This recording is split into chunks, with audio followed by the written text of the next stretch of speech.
During the almost 6 years that World War II lasted in Europe, the Germans launched a star offensive in each of them. In 1939 it was in Poland, in 1940 in France, and during 1941 they started Operation Barbarossa against the Soviet Union. Later, in 1942, the objective of these offensives was to try to defeat their enemies and conclude the war. So in that same year of 1942 they launched towards the Caucasus and Stalingrad, and finally in 1943 they did so against the Kursk salient, this being the last great summer offensive on the Eastern Front. By the summer of 1944, the German army was badly worn out and concentrated its forces to try to repel the Allied invasion of Normandy, which was also unsuccessful. The collapse of the Western Front in August 1944, added to the one that had occurred a month earlier on the Eastern Front, with which by the beginning of September the Allied armies were advancing at full speed to the original border of Germany. It was specifically at this moment that the German leader called an extraordinary meeting at his Wolf's Den barracks, in which he was going to announce the plan he had devised to turn the situation around. This idea occurred to him during the middle of September, when he was sick with jaundice for more than a week, in which he could practically not even leave his room. The German leader's first words at this meeting were, "Counterattack from the Ardennes, target Antwerp. Our attack group will be 39 new Volksgrenadier divisions and new armored divisions, to which will be added other units coming from the east.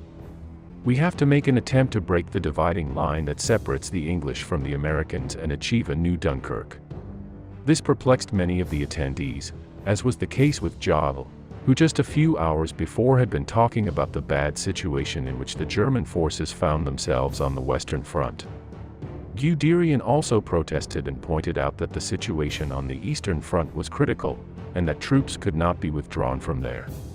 Other generals indicated that launching an offensive on the Western Front was little short of suicide due to Allied superiority in the sky.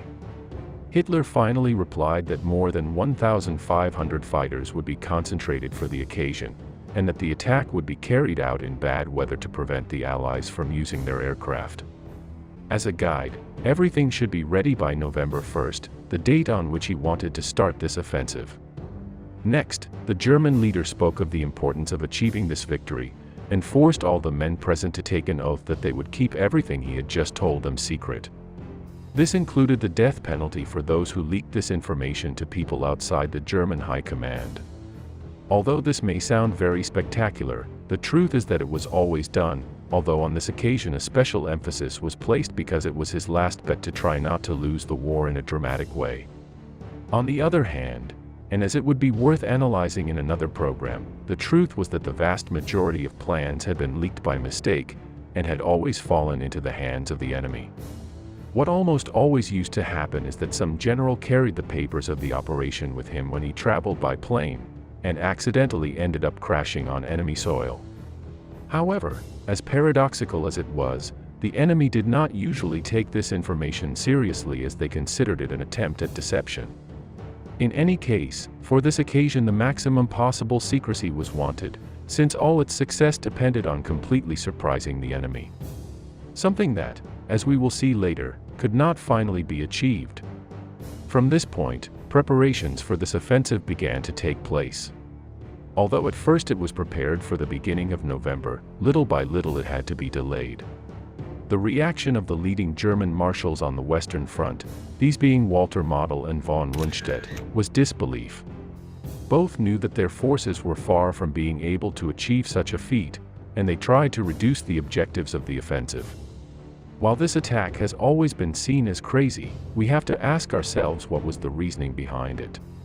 Hitler commented that by staying on the defensive they were not going to avoid defeat, so they had to gather their best units to try one last daring blow from which they could benefit.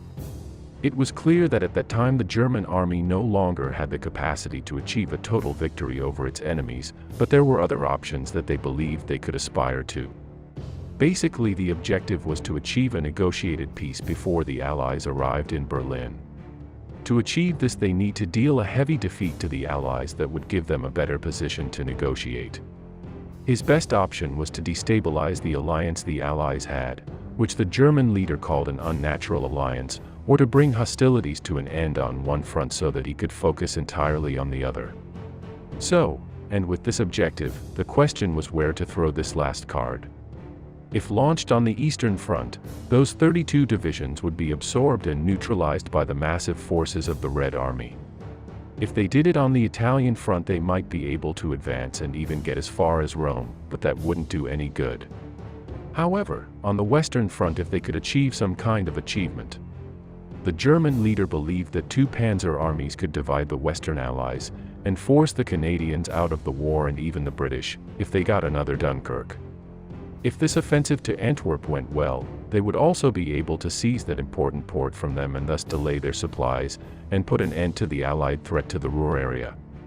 Finally, this offensive would be carried out through the Ardennes sector, which was an area that was weakly protected by the Allies because they did not consider that the Germans could attack there.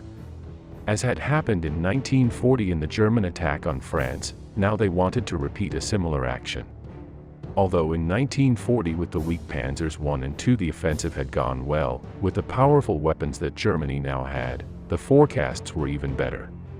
However, and as we will analyze later, precisely this was an element that turned against him. As we can see, the intention was very good, and if it could be carried out as planned, it would have quite an impact on the development of the war in the coming months. Throughout the month of October, a series of meetings took place to finalize all the details of the operation, which was initially called Operation Guard on the Rhine. This name was devised so that in case of leaking to the enemy, it would give the impression that the Germans were preparing for a strong defense and not to attack. In these meetings, both Model and Rundstedt tried to convince Hitler to launch a smaller operation, with the aim of making some small encirclement of US troops and encircle a couple of divisions. The German leader for his part commented that although this could be done without taking risks, it would not change anything in the outcome of the war, so they should bet everything on a more daring operation. This is how the city of Antwerp became the last point of maximum effort of the German army in World War II. And we have to remember that if there was an army that followed the military maxim that the best defense is a good attack, that was the German. In fact, when the Germans talked about defense, what they were really talking about was counterattack. This was something they did throughout the contest, although it was especially striking in this final stage. Operation Spring Awakening or Solstice are proof of this. As we saw in the program in which we analyzed a conversation between Himmler and Ross, many German generals did not agree with this way of proceeding, since these practically suicidal attacks did not make any sense.